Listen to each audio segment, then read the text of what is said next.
हम लोग metal ligand bonding part 2 देखेंगे। ठीक है, BSc third year inorganic chemistry, metal ligand bonding. ठीक है, पार्ट 1 हम लोगों ने ऑलरेडी देखा है।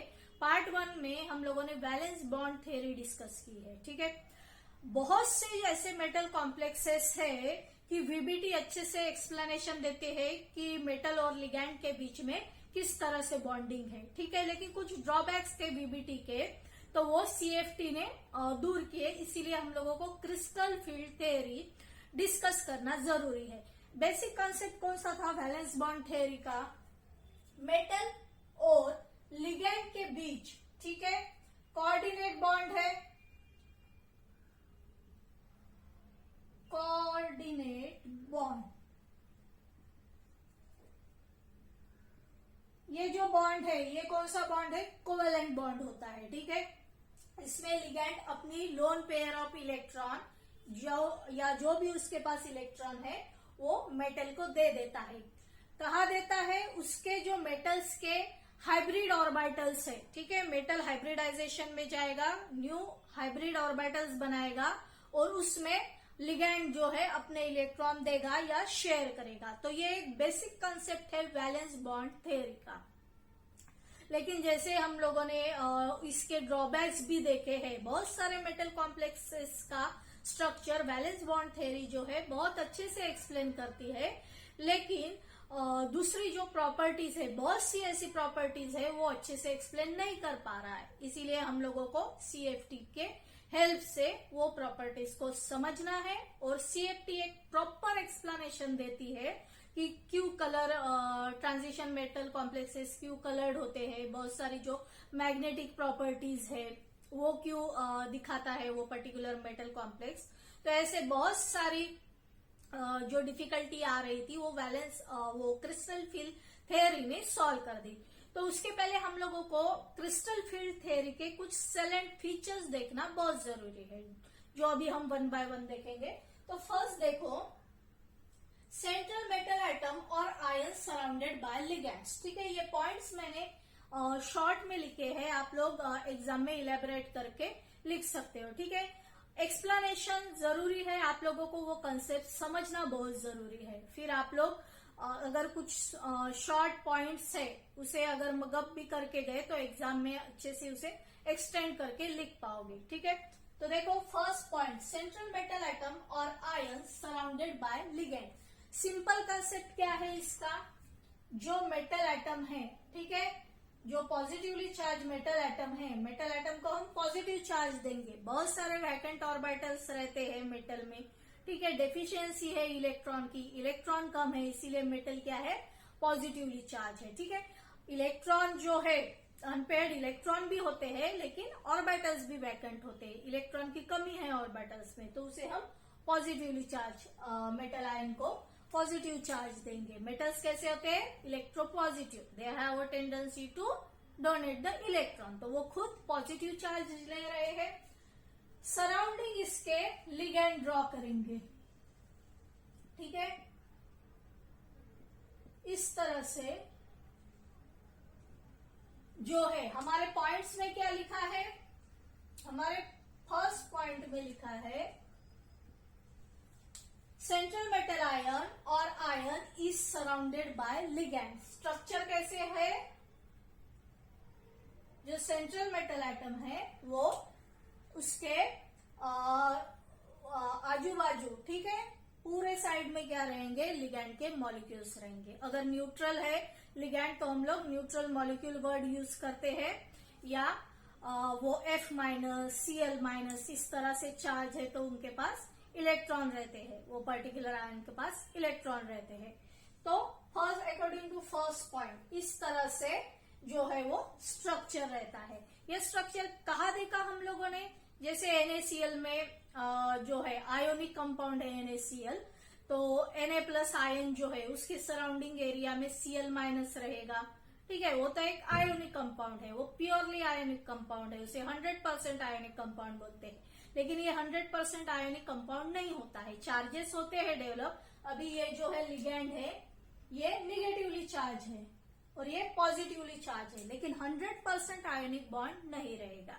ठीक है, जैसे NaCl के केस में होता है। तो ये हमारा फर्स्ट पॉइंट एक्सप्लेन हो गया। जैसे Cl माइनस है NaCl कंपाउंड में, वो पॉजिटिवली चार्ज आयन से सराउंड रहेगा। तो मेन जो हम आयोनिक कैरेक्टर बोलते हैं, तो up to certain extent ionic character होता है, चार्जेस होते हैं, ठीक है। Second point, negatively charge ion neutral molecule, ठीक है। ये जो लिगेंड्स है, एक तो जैसे H2O का मॉलिक्यूल है, उसमें ऑक्सीजन है, उसके पास लोन पेयर ऑफ इलेक्ट्रॉन है, ठीक है। अमोनिया का मॉलिक्यूल NH3 है, नाइट्रोजन के पास भी लोन पेयर ऑफ इलेक्ट्रॉन है, वो न्यूट्रल मॉलिक्यूल है, लेकिन उनके पास एक एटम है जिसके पास लोन पेयर ऑफ इलेक्ट्रॉन है। या F माइनस Cl माइनस जो निगेटिवली चार्ज आयंस है, वो भी एज ए लिगेंड जो है काम करते हैं, ठीक है। Then the interaction is electrostatic and point charges. Electrostatic यानी क्या, अगर पॉजिटिव चार्ज है, निगेटिव चार्ज है, उनके बीच में अट्रैक्शन है, बॉन्ड बन रहा है, तो हम उसे इलेक्ट्रोस्टैटिक वर्ड यूज करेंगे। तो यहाँ जो है चार्जेस जो है वो डेवलप हो रहे हैं, तो हम इलेक्ट्रोस्टैटिक वर्ड यहाँ यूज कर सकते हैं। और पॉइंट चार्जेस, ठीक है, ये पॉजिटिव है, ये निगेटिव है, नेचुरली दोनों के बीच में फोर्स ऑफ अट्रैक्शन रहेगा, ठीक है। बहुत ज्यादा फोर्स ऑफ अट्रैक्शन नहीं रहेगा, लेकिन फोर्स ऑफ अट्रैक्शन दोनों के बीच है। देन इंटरएक्शन मीन्स दोनों के बीच का जो संबंध है, ठीक है, दोनों पास आते हैं, दोनों के बीच में इंटरएक्शन हो रहा है, वो कैसे है, इलेक्ट्रोस्टैटिक है। Then repulsive forces destroy degeneracy, that is the crystal field splitting. यहां मैंने क्या कहा कि फोर्स ऑफ अट्रैक्शन रहता है, लेकिन फोर्स ऑफ रिपल्शन भी होता है, ठीक है। अभी फोर्स ऑफ रिपल्शन कैसे एक्ट करेगा, ये जो सेंट्रल मेटल एटम है या आयन है, उसके पास अनपेयर्ड इलेक्ट्रॉन है, ठीक है। और ये जो लिगैंड है, उसके पास तो इलेक्ट्रॉन होते ही है, ठीक है। लिगैंड जो है वो निगेटिवली चार्ज है, उसके पास इलेक्ट्रॉन है, उसका खुद का एक इलेक्ट्रिक फील्ड भी फॉर्म हो जाता है, जिसे हम क्रिस्टल फील्ड बोलेंगे।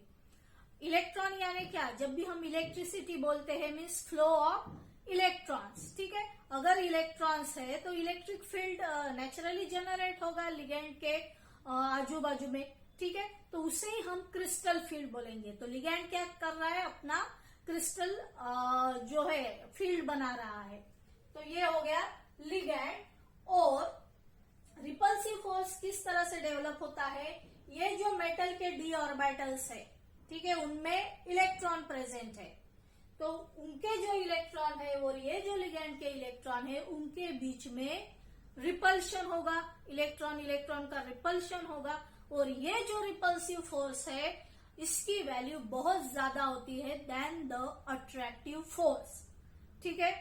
तो ये जो रिपल्शन है वो किसके बीच में है, मेटल के जो डी ऑर्बिटल्स है जिनमें अनपेयर्ड इलेक्ट्रॉन है, तो हम लोग क्या बोलेंगे, मेटल के जो डी ऑर्बिटल्स है उनके बीच में और लिगैंड के बीच में, लिगैंड के जो इलेक्ट्रॉन्स है उनके बीच में फोर्स ऑफ रिपल्शन होता है।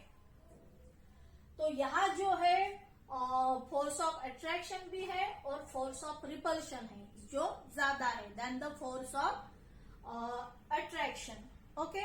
तो जैसे NaCl के केस में वो नहीं होता है, फोर्स ऑफ अट्रैक्शन ही बहुत ज्यादा होता है और वो आयोनिक कंपाउंड NaCl फॉर्म हो जाता है। लेकिन यहाँ रिपल्शन का फोर्स ज्यादा है, रिपल्सिव फोर्सेस। फिर ये रिपल्सिव फोर्सेस क्या कर रहे हैं, destroy degeneracy, that is called crystal field splitting. तो इसके पीछे क्या कंसेप्ट है, ये जो इसके डी ऑर्बिटल्स है, इन जनरल हम इस तरह से ड्रॉ करते हैं, ठीक है, 1 2 3 4 5।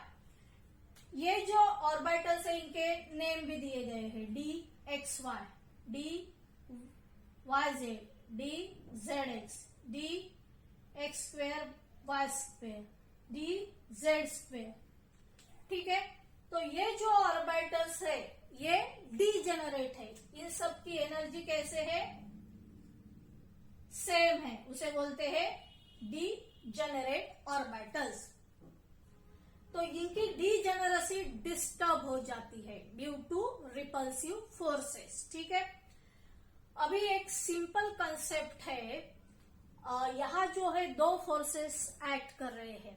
एक तो है अट्रैक्शन का फोर्स, और इतना याद रखो कि अगर फोर्स ऑफ अट्रैक्शन है तो वो पर्टिकुलर सिस्टम की एनर्जी कम हो जाती है। अगर फोर्स ऑफ रिपल्शन है तो एनर्जी जो है वो बढ़ जाती है। मतलब ये डीजेनरेट ऑर्बिटल जो है वो डीजेनरेट नहीं रहेंगे, उनकी एनर्जी जो है वो इंक्रीज हो जाएगी। उसमें भी कौन से ऑर्बिटल की एनर्जी ज्यादा इंक्रीज होती है, कौन से ऑर्बिटल की एनर्जी कम इंक्रीज होती है, वो भी हम देखेंगे। और एनर्जी में क्यों डिफरेंस आ रहा है, क्योंकि हर एक डी ऑर्बिटल का शेप अलग रहता है। ठीक है, कुछ जो डी ऑर्बिटल्स है वो लिगेंड जहां प्रेजेंट है उसके अगर सेम डायरेक्शन में है तो ज्यादा रिपल्सिव फोर्स जो है वो फील करते हैं।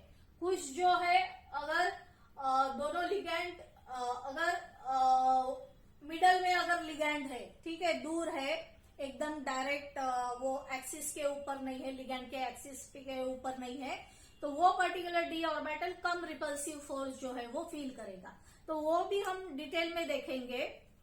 तो यहां तक हम लोगों ने जो देखा कि पहले हमारे ऑर्बिटल जो डीजेनरेट होते हैं वो ड्यू टू रिपल्सिव फोर्स उनकी एनर्जी जो है वो इंक्रीज होती है। तो ये कंसेप्ट ध्यान में कैसे रखोगे, तो मैं एक पहले सिंपल एग्जांपल दे देती हूँ। जैसे अगर लेक्चर चल रहा है, टीचर आपको पढ़ा रही है, ठीक है, आपके पास कोई आपका फ्रेंड बैठा है लेकिन वो थोड़ा नॉटी है, कुछ शरारतें कर रहा है, पीछे से आपके बाल खींच रहा है या पेन से आपके बुक के ऊपर कुछ लिख रहा है, तो आपको गुस्सा आ जाएगा। लेकिन लेक्चर चल रहा है, टीचर सामने है, तो आप एक्सप्रेस नहीं कर पा रहे हो अपना गुस्सा, तो वो पूरी एनर्जी आप में स्टोर्ड रहेगी कि हाँ लेक्चर के बाद मैं देख लूंगा कि क्या करना है। ठीक है, मतलब आप दोनों के बीच में बॉन्डिंग नहीं है। ठीक है, मतलब फोर्स ऑफ अट्रैक्शन नहीं है, फोर्स ऑफ रिपल्शन है, जिसकी वजह से एनर्जी जो है वो स्टोर हो गई, मतलब आपकी एनर्जी इंक्रीज हो गई, सिस्टम की एनर्जी इंक्रीज हो गई। वही अगर जो आपके सामने लड़का अगर बैठा है उसके साथ आपकी अच्छी बॉन्डिंग है, ठीक है, तो वहां क्या रहेगा, फोर्स ऑफ अट्रैक्शन, आपके थिंकिंग और उसकी थिंकिंग मैच हो रही है तो बॉन्डिंग अच्छी रहेगी। तो कुछ भी ऐसे उसके बारे में आप में के मन में कुछ ऐसे ये नहीं रहेगा, तो एनर्जी सिस्टम की कैसी बोलेंगे, वो केस में लोड है या कम हो गई है। लेकिन अगर रिपल्शन है तो एनर्जी कैसे स्टोर्ड हो जाएगी। तो ये जो है एग्जाम्पल माइंड में आप लोग याद रखो, तो जल्दी आप लोगों को समझ में आ जाएगा कि हाँ रिपल्शन है तो एनर्जी जो है वो बढ़ जाती है, और अट्रैक्शन है तो एनर्जी जो है वो कम हो जाती है। ठीक है, तो इस तरह से बॉन्ड का फॉर्मेशन होता है। फिर अपना अपन कंसेप्ट देखेंगे। सो डी ऑर्बिटल के शेप्स होते हैं। यहां जो है अगर यहां अपना डी ऑर्बिटल है और उसी एक्सिस के ऊपर अगर लिगेंड है तो ये दोनों के बीच जो है फोर्स ऑफ रिपल्शन ज्यादा रहेगा। ठीक है, फोर्स ऑफ रिपल्शन ज्यादा रहेगा, आमने सामने है तो वो पर्टिकुलर डी ऑर्बिटल की एनर्जी कैसे इंक्रीज हो जाएगी। लेकिन अगर डी ऑर्बिटल कैसे है, या ऐसे मिडल में है, दो लिगेंड्स के बीच में है, तो डायरेक्ट ऐसे फोर्स ऑफ रिपल्शन जो है वो फील नहीं हो रहा है, तो वो पर्टिकुलर ऑर्बिटल की एनर्जी कैसे लो रहेगी। ठीक है, तो यही हमें समझना था। Repulsive forces destroy degeneracy. ठीक है, तो पहले जो डीजेनरेट डी ऑर्बिटल थे उनकी डीजेनरेसी डिस्टर्ब होगी, उसे ही हम क्रिस्टल फील्ड स्प्लिटिंग बोलेंगे। Then d orbitals in direction of ligand, d orbitals in between of ligands, ये भी मैंने एक्सप्लेन किया कि किस तरह से अगर वो डायरेक्शन के ऊपर लिगैंड अगर आमने सामने रहता है उसी एक्सिस पे तो एनर्जी जो है वो इंक्रीज होती है, इन बिटवीन अगर डी ऑर्बिटल तो है तो एनर्जी डिक्रीज होती है। ठीक है, और डिटेल में हम लोग जाएंगे, हर एक मतलब डी ऑर्बिटल का शेप जो है वो देखेंगे, किस तरह से किस ऑर्बिटल की एनर्जी इंक्रीज होती है, किसकी डिक्रीज होती है, वो भी देखेंगे। पहले just have a look on this, फिर हम लोग आगे बढ़ेंगे। तो स्टूडेंट अभी हम डी ऑर्बिटल का पहले शेप किस तरह से होता है वो देखेंगे। सो अगर डी ऑर्बिटल है या 1 2 3 4 एंड 5, जैसे हमने लिखा था dxy dyz dzx d x square y square dz square. इसमें से ये जो dxy है dxy dyz dzx ये जो है ये प्लेनर है, प्लेनर ऑर्बिटल्स। एंड ये जो है ये एक्सियल ऑर्बिटल्स है, एक्सियल ऑर्बिटल्स। इनका शेप कैसे होता है, अगर इस तरह से हम ड्रॉ करते हैं, ये सपोज z एक्सिस है और यहाँ से ये y एक्सिस है और यहाँ से x एक्सिस ड्रॉ करेंगे। तीनों भी एक्सिस जो है एक दूसरे को परपेंडिकुलर है। तो अगर dxy है तो x और y के बीच में इस तरह से उसका लोब रहेगा d ऑर्बिटल का, ठीक है, वो प्लेन में रहेगा। x और y ये प्लेन में ये ऑर्बिटल प्रेजेंट रहेगा। dyz y और z के बीच में इस तरह से ये ऑर्बिटल रहेगा, y और z के बीच में। dzx मीन्स ये z हो गया और ये x हो गया। तो z और x एक्सिस यहाँ बोर्ड पे नहीं दिखा सकते, लेकिन x एक्सिस ऐसे पीछे से रहेगी, ठीक है। तो z और x के बीच में इस तरह से वो ऑर्बिटल z और x के प्लेन में रहेगा। और ये जो है axial orbital dx square y square means x और y, तो उसका यहाँ दिखाएंगे इस तरह से। अगर तीन एक्सिस ड्रॉ करते हैं, z एक्सिस, सपोज ये x एक्सिस, ये z एक्सिस और ये y axis. dx square y square means ये ऐसे एक्सिस के ऊपर ये ऑर्बिटल रहेगा, x और y एक्सिस के ऊपर ऑर्बिटल ये प्रेजेंट रहेगा। और dz स्क्वायर मतलब वो इस तरह से z एक्सिस के ऊपर प्रेजेंट रहता है। तो जनरली वो ऐसे रिंग फॉर्म करता है अलॉन्ग z एक्सिस। तो ये है ये अलग अलग d ऑर्बिटल के अलग अलग शेप। तो अगर लिगेंड जो है ये जो प्लेनर ऑर्बिटल्स है, ठीक है, ये लोब जो है सपोज x और y, ये जो है यहाँ इलेक्ट्रॉन डेंसिटी ज्यादा है, dxy ये ऑर्बिटल है। तो यहाँ से अगर लिगेंड आता है, लिगेंड अगर प्लेन में से आता है तो यहाँ रिपल्शन ज्यादा होगा। मतलब लिगेंड कहाँ से अप्रोच कर रहा है उसके ऊपर रिपल्शन डिपेंड रहता है। तो अगर प्लेनर ऑर्बिटल के सामने वो आ रहा है तो ये जो नॉन एक्सियल ऑर्बिटल है, जो प्लेनर ऑर्बिटल है उसे बोलेंगे नॉन एक्सियल ऑर्बिटल, तो वहां जो है रिपल्शन ज्यादा रहेगा। और अगर लिगेंड जो है जो एक्सिस के ऊपर ऑर्बिटल है, जैसे ये है, यहाँ से अगर लिगेंड जो है अप्रोच कर रहा है, आ रहा है, तो ये एक्सियल डी ऑर्बिटल और ये लिगेंड के बीच में फोर्स ऑफ रिपल्शन ज्यादा रहेगा। मतलब ऑन द एक्सिस, एक्सिस के ऊपर दोनों के बीच में फोर्स ऑफ रिपल्शन जो है वो ज्यादा रहेगा। तो इस तरह से डी ऑर्बिटल के शेप के ऊपर और वो जो कॉम्प्लेक्स बन रहा है उसके ज्योमेट्री के ऊपर डिपेंड रहता है कि किस तरह से डी ऑर्बिटल की स्प्लिटिंग होगी, ठीक है। जो पहले डीजेनरेट ऑर्बिटल थे वो किस तरह से हाई एनर्जी और लो एनर्जी में स्प्लिट होंगे। तो और आगे हम थोड़ा देखेंगे, पहले just have a look on this. So student, अभी हम ऑक्टाहेड्रल कॉम्प्लेक्स की केस लेंगे, ठीक है। Crystal field splitting in octahedral complex. इसके बाद हम टेट्राहेड्रल और स्क्वायर प्लेनर कॉम्प्लेक्स के बारे में नेक्स्ट लेक्चर में स्टडी करेंगे। ये क्यों ले रहे हैं हम, क्योंकि ये जो स्प्लिटिंग है, क्रिस्टल फील्ड स्प्लिटिंग जो है वो शेप ऑफ डी ऑर्बिटल पे डिपेंड रहती है।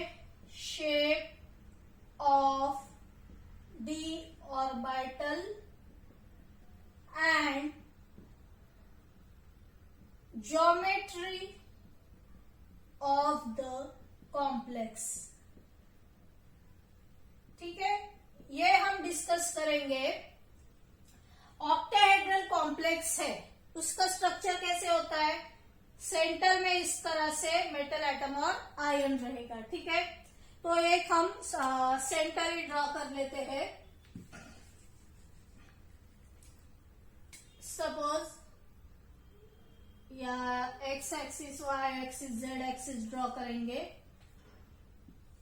ठीक है, इस तरह से ये एक्स एक्सिस, वाई एक्सिस और जेड एक्सिस। सेंटर में क्या प्रेजेंट है?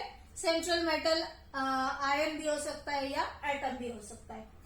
तो यहां देखो, ऑक्टाहेड्रल ज्योमेट्री मतलब क्या कि जितने भी लिगैंड्स है या मेटल एटम रहेगा और लिगैंड जो है ऑक्टाहेड्रली अरेंज है। ठीक है, मतलब 6 लिगैंड्स है। यहाँ एक लिगैंड रहेगा, इसे थोड़ा रेड से दिखा देते हैं। यहाँ एक लिगैंड है, यहाँ एक लिगैंड है, यहाँ एक है। ठीक है, यहाँ और यहाँ, इस तरह से टोटल 6 लिगैंड्स है। और कैसे है ये लिगैंड्स?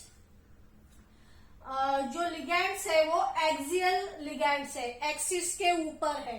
तो ज्यादा रिपल्शन कौन से मेटल के ऑर्बिटल फेस करेंगे? जो ऑर्बिटल्स, जो लोब्स है वो कैसे चाहिए? एक्सिस के ऊपर। कौन से एक्सिस के ऊपर ऑर्बिटल्स होते हैं? जैसे डी एक्स स्क्वेयर, ठीक है, ये जो है, और वाई स्क्वेयर वाला। ठीक है, ये ऑर्बिटल कैसे है? एक्सियल ऑर्बिटल है, एक्सिस के ऊपर रहते हैं।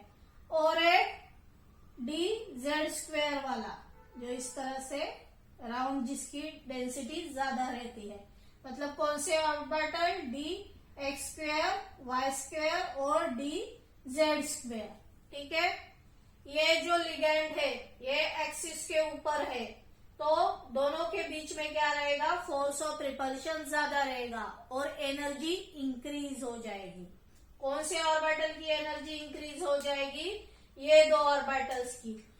इनको एक ग्रुप बनाया गया है और ये दोनों ऑर्बिटल के ग्रुप को ईजी करके डिनोट किया गया है। ठीक है, लिगैंड तो एक्सिस के ऊपर है, तो जो लोब्स में जो ऑर्बिटल है, ठीक है, जो लोब्स में ऑर्बिटल है, जैसे एक्स और वाई जो है, जो प्लेन में ऑर्बिटल है, वो कम रिपल्शन जो है वो महसूस करेंगे। ठीक है, तो उनकी एनर्जी जो है, ठीक है, प्लेन के बीच में जो ऑर्बिटल है, जैसे एक्स वाई प्लेन है, जेड एक्स प्लेन है, ठीक है, ये जेड एक्स प्लेन है, या वाई जेड प्लेन है, ये वाई और जेड। तो ये जो प्लेनर ऑर्बिटल है ये कम रिपल्शन महसूस करेंगे। क्यों? क्योंकि लिगैंड इनसे दूर है। ठीक है, ये प्लेनर ऑर्बिटल से लिगैंड दूर है। किसके पास है?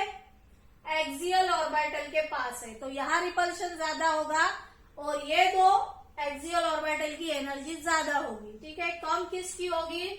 ये जो रहते हैं d x y, d y z, d z x, इनकी एनर्जी कैसे होगी? कम होगी। और ये जो ट्रिपलेट है इसे T2G से डिनोट किया जाता है। ये ग्रुप को T2G से डिनोट किया जाता है।